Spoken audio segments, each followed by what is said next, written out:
right. Got it. All right. Let me just make sure this goes through. We are live. There Hello. we go. All right, y'all. Danette Elkins, aka the Lioness, GVHot 97 Black Views. I am so excited today to host this wonderful lady. You have to meet her. Sherry Camp is in the building. We are talking about something very important today, and I'll be honest with you, just the information that I've received about this cause, this focus, really has enlightened me. So Sherry Camp, how Hi. you doing today? I'm doing well. Thank you. And thank you for this interview.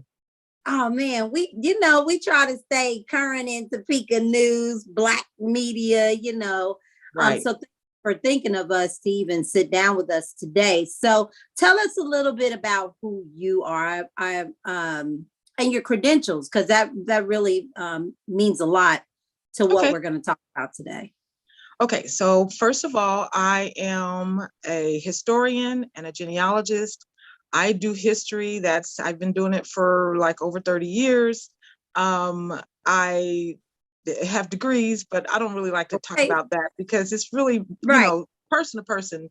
So I'm credentialed, if you want to put it that way. I do have the backing up of my my history and genealogy. I've been doing it for quite a long time. I'm passionate about our history specifically because if you don't know your history, then you don't know where you're going. And that's really important to me, which is why we're having this conversation, honestly. I'm really excited. I love that you put your credentials out there, because you guys, this is not something that this is something that could change history for us as a city, for us as a community, for us as a race, just for us as a people in general. So I'm really excited to talk about this. So let's talk about why we are here today. Okay. Who should I say his name? Say his name, girl. Nick Childs. Nick Childs. Nick Childs. Nick Childs. Nick Childs is a representation of not just, he in himself was a powerhouse. Yeah. But he's a representation of the people of his time. Oh my God. You do not know. And it's kind of sad, because one of the things of our people, and as a genealogist, I have to say, not knowing who you are, not knowing your history, your people, it really takes a toll on your mental health. Absolutely. It takes a toll on your physical health. All of this is documented. I'm not saying something that Sherry thinks. I'm telling you what is also a part of our whole landscape of African-American studies. Okay. So Nick Childs came here in 1886. We know about that. Mm-hmm. But what we don't know is his family, his uncle, came during the Exodus. So he's part of an exoduster group. And not only was he a part of that exoduster group, that group was really powerful in their time. And, we can look back. And it's only when we look back that we know all of the things that they did. Oh my gosh. We had African Americans who were in city government, who worked for the district attorney and assistant district attorney and all of these things back in the day. And we just assume Black people didn't do anything because we don't know. Right. We don't know. You don't know what you don't know. Exactly. And so it's just like having having Barack Obama become the president of the United States. The knowledge of that has changed the trajectory of some of our children's lives. Absolutely. And we've seen things that we didn't think we'd ever see. And I can remember when he became president, there were people that were up in age that thought they'd never live to see something like that. Right. It was a real emotional day too. Like, It was. I remember where I was at, and I was somewhere crying. Well, the thing about it is that our people have been doing things all along. Yeah. You know, like during Black History Month, we talk about Black inventors, and Yeah. we talk about the history of our people. But the thing about it is that we talk about people that may have been in another state, in another Yeah. town, somewhere else. What Mhm. was happening here? What was Right. happening here? And these are the Nick things that Childs was like burning it up. I'm so excited about the history of Nick Childs because it's Black media. exactly. It's Black Exactly. media. I did not know. I remember growing up in Topeka, I remember my grandfather was a business owner. And I remember he had an article about him starting a business. And I remember seeing this newspaper clipping. Aw. Okay, so let me tell you how I'm putting two and two and two and two and two together. Okay. He was, I don't think it was like the Topeka Capital Journal. I don't remember what the name of the newspaper clipping was, but I can tell you that I believe that there's some historical value to that clipping and who we're talking about today. So Nick Childs.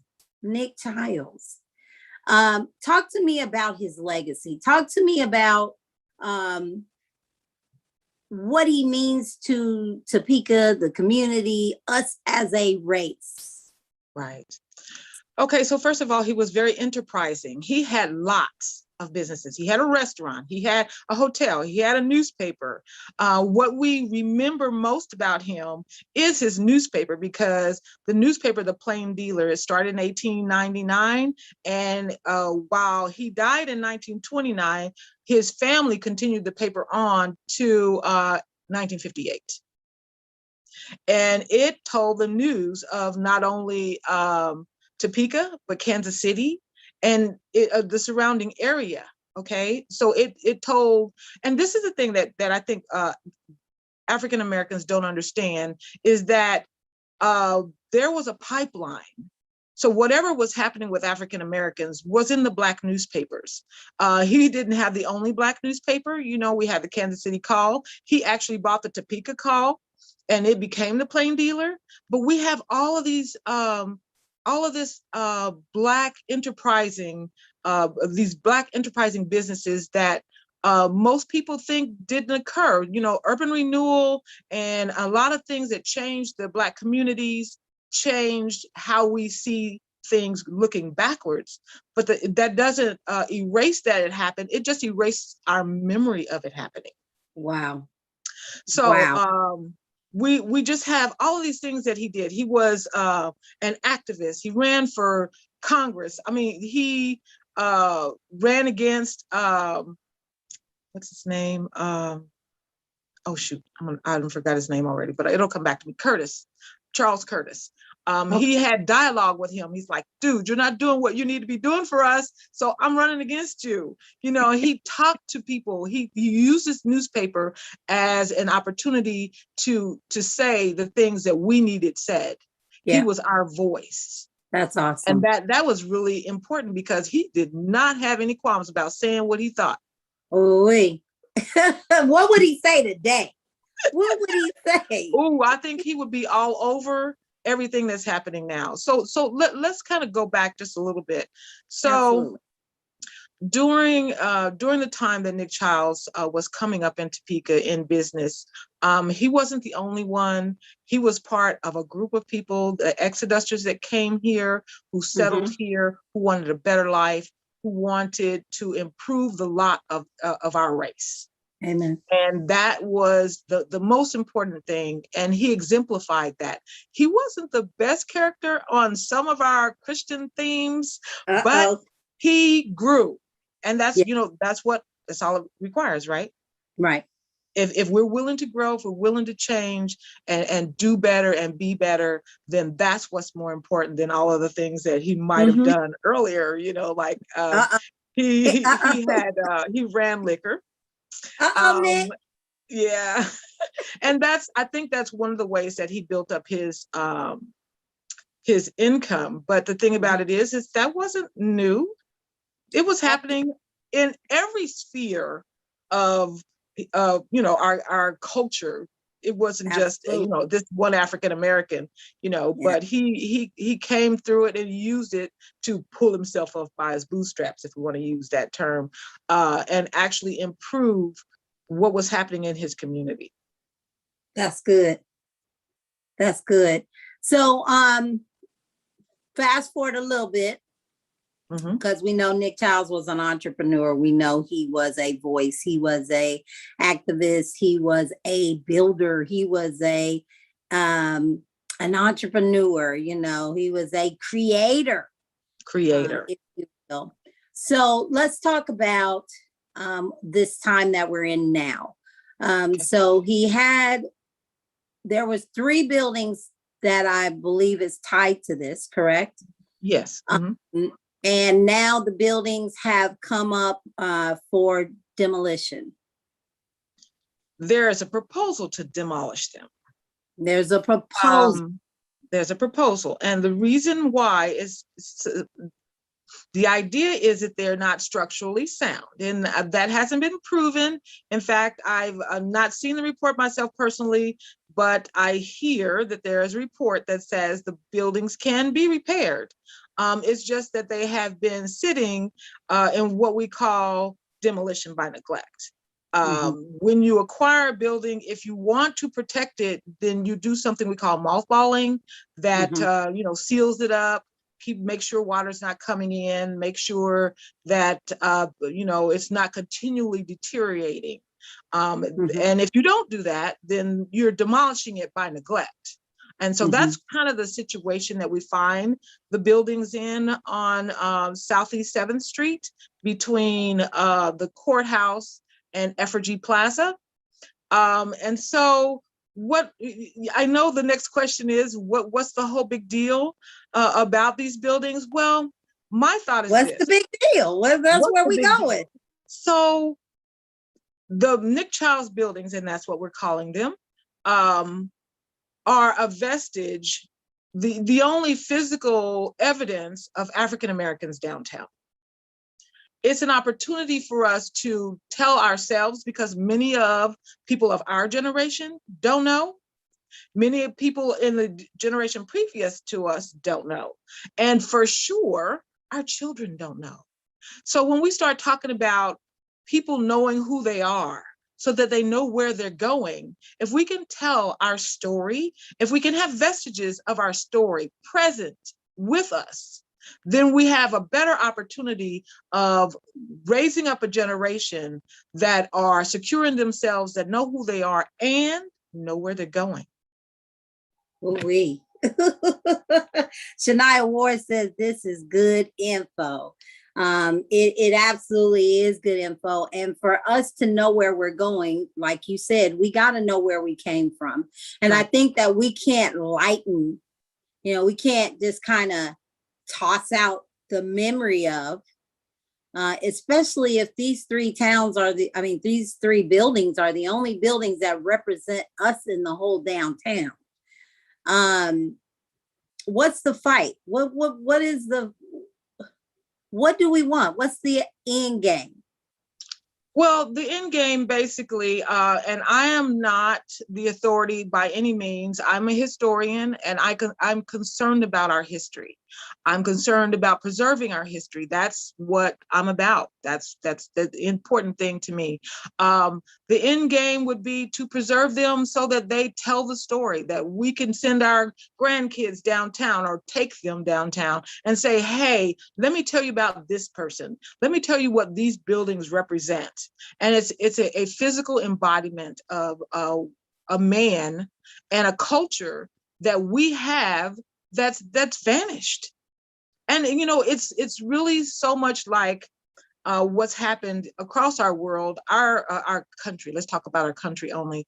That we don't have a history.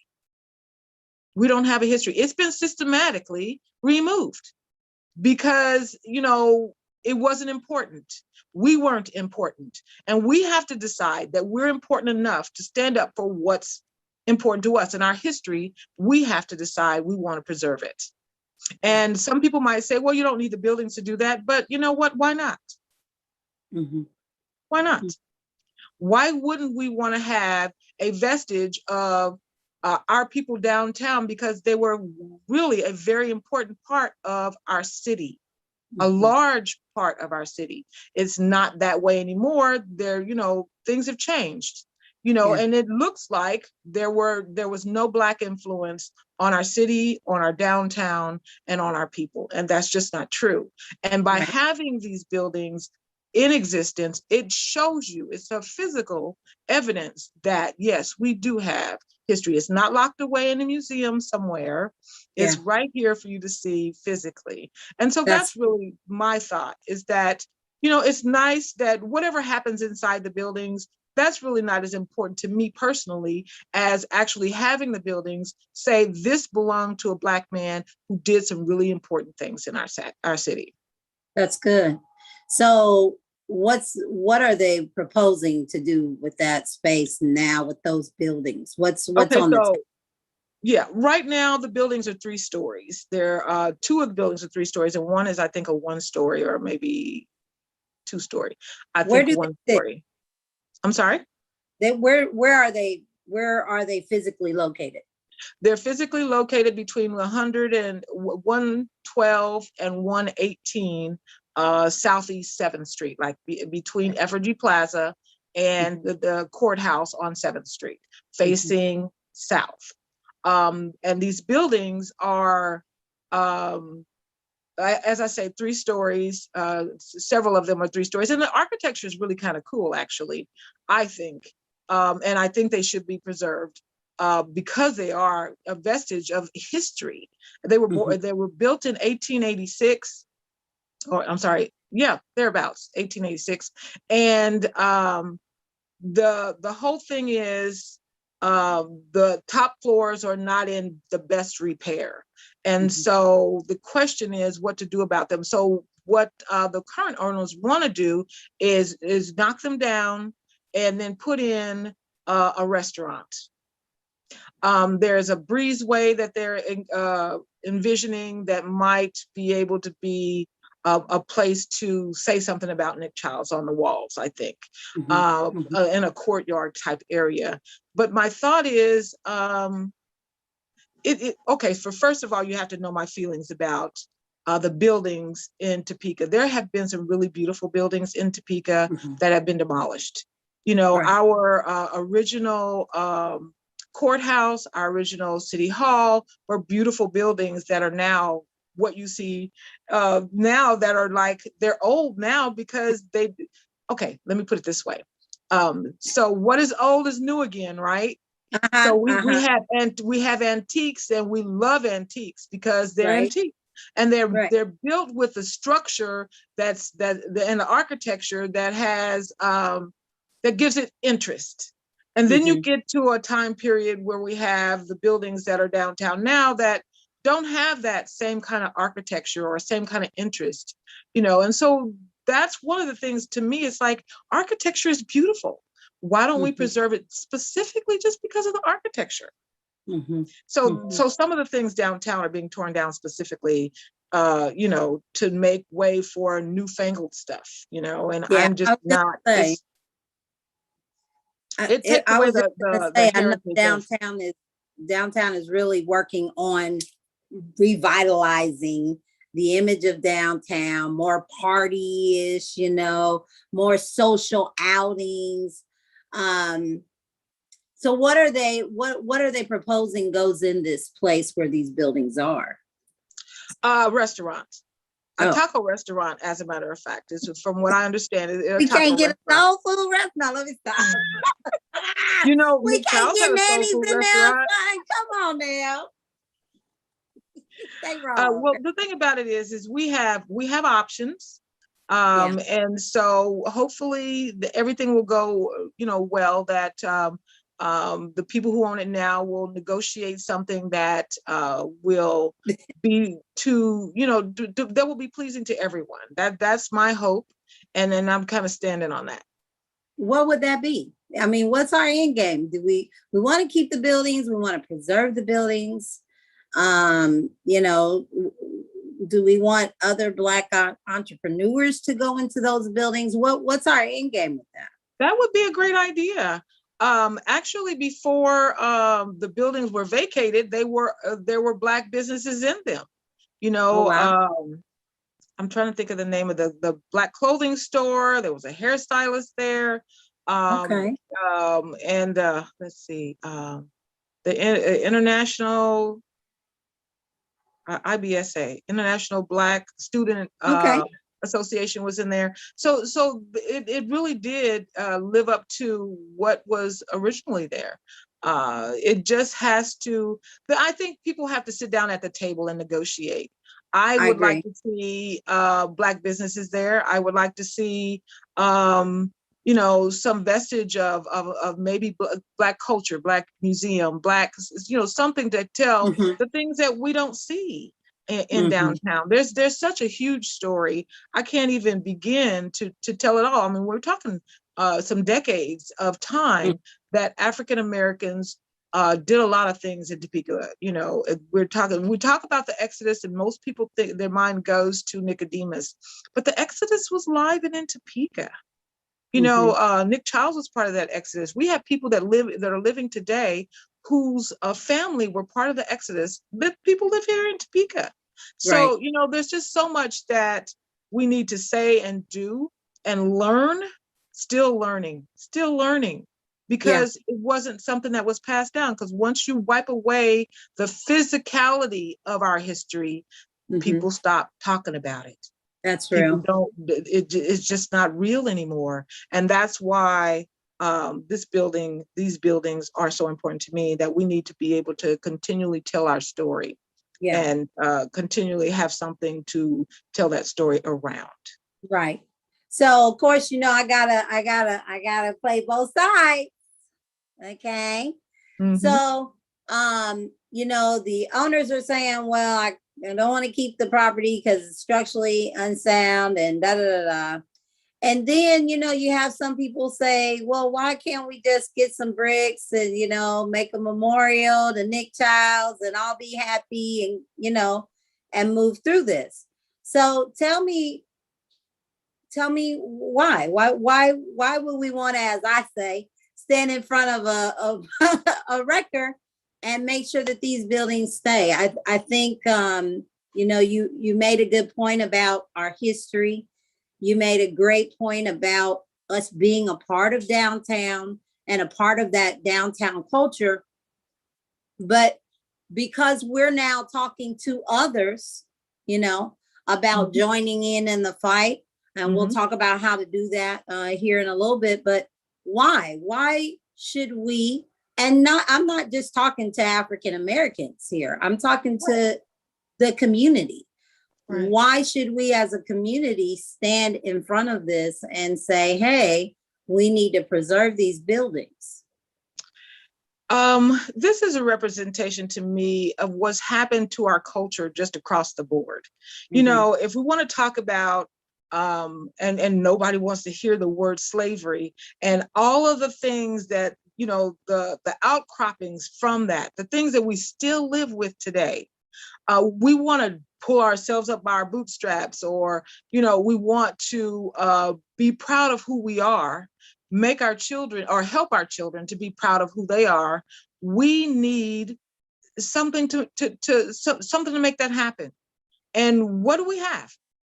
Okay, I'm just going to ask everybody who's listening, what do we have in Topeka that represents our Black culture and tells our history, just Topeka's history? I'm not talking about Black history in general, just Black Topeka history. What do we have? And if we don't have anything, why not? And if we can't answer that, then we need to stand up and say, well, we need to do something about that. What can we do? We have an opportunity right here in front of us. Stand there. That's good. That's good, Sherry. That's good. That's good. We have an opportunity to stand there and stand up. So that's good. So now let's talk about, how do we get involved with? There's something on the table proposed to demolish. how long does that have to sit before a decision is made for that? I think that there's negotiations going on at the moment. And hopefully, and I pray that it all works out so that we can continually tell our story and we have something physical to do that with. That's my prayer. I'm not a decision maker.